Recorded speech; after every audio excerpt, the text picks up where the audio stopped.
you should create more and consume less. We're in a society where we're constantly consuming. We're constantly consuming media, we're constantly consuming food, we're constantly consuming so many things. And to go against the thing that everyone else is doing puts you in a better place in life.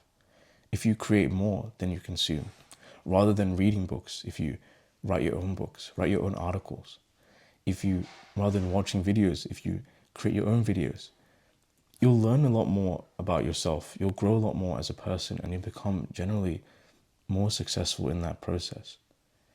Because consumption is what I would say is a lower vibrational like action, whereas like a high vibrational action is creation. Creation is playful. Creation is fun. Creativity doesn't necessarily have to come from a place of like waiting for the right idea to hit. Creativity hits when you're actually trying to create something, right? It's really hard for, I guess, someone to understand unless they produce content, whether that's video content, whether that's writing. But when you sit down to write, when you sit down to really think through or record a video, creativity comes to you. That's where you find yourself. That's where you find that you're, I guess, improving the most and producing the most. And right now is the best time for you to do that. There's never been a time in human history, but at least before like the last decade, where your ideas can be spread throughout the world so cheaply and easily, basically for free. Like as long as you have like a mobile phone, you can basically, share your ideas to the world. So why not share your ideas to the world? Why not take this opportunity of a lifetime to teach things, to share your experiences, share lessons that you've learned in your life? Why not? Right? Like, why not do that? Because 100 years ago, the technology that you're watching this on right now would have cost you billions of dollars to develop. So much money has went into creating what we have today. I'm not even sure if it's going to be like this for long. I'm sure in the future they'll probably charge you to create videos, charge you to write things instead, because everyone will be doing it. So really think about, I guess, the opportunity that you have in front of you. If you run a business, think about the opportunity that social media has. If you are just I guess, an employee, think about the opportunity a personal brand has, right? If you were, let's say, something like a software engineer, think about the power in having a YouTube channel or a book about your field. You'll become an expert by creating in your field. You won't necessarily become an expert in just consuming, at least not mindlessly consuming. Because if you're going to create things, you do have to consume as well. But you consume in a very intentional way. You consume to learn. You don't consume to distract. And there's a big difference in that. Ask yourself, are you just distracting yourself with the content that you're consuming?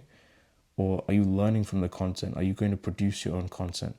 I think everyone should produce their own content. It's not going to be good when you first start, but I think you should produce content. And you'll learn so much about the way that you think, about the way that, I guess, the topic that you're talking about is thought of by your audience or by, I guess, the wider society as you do your research. Really, really focus on creating, like, as we're going into this new year, really focus on creating more and putting yourself out there and becoming a person, becoming a key person of influence, as Daniel Priestley would say.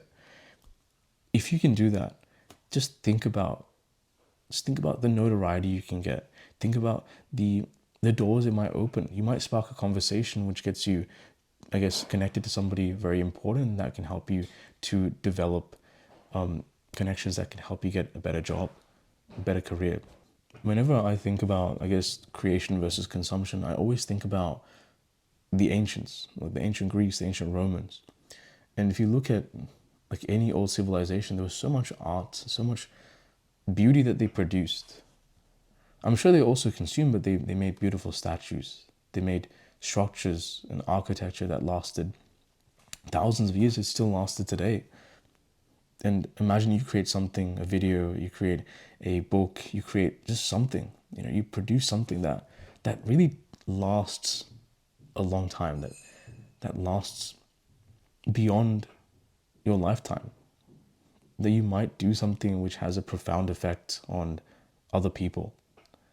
And even if it doesn't have a huge effect on millions of people, there's utility in helping even just one person.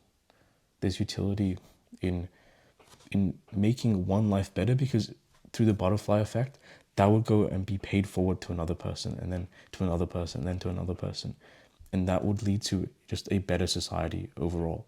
Just another thing I want to note with consumption is that in the modern age, we're taught to consume so much. Like, we have been ingrained from a young age, especially if you're born around when I was born around 2000, where we've almost been conditioned to consume food, consume products, consume media, which isn't conducive to our health or well-being. So, like, by consuming less, you also realize you don't need as much. Like, you don't need that expensive German car. You don't need that, I guess, that McDonald's or like some fast food. You can just cook some food at home. You realize by consuming less that consumption is not something that it doesn't bring you that much joy. But creation brings you so much joy.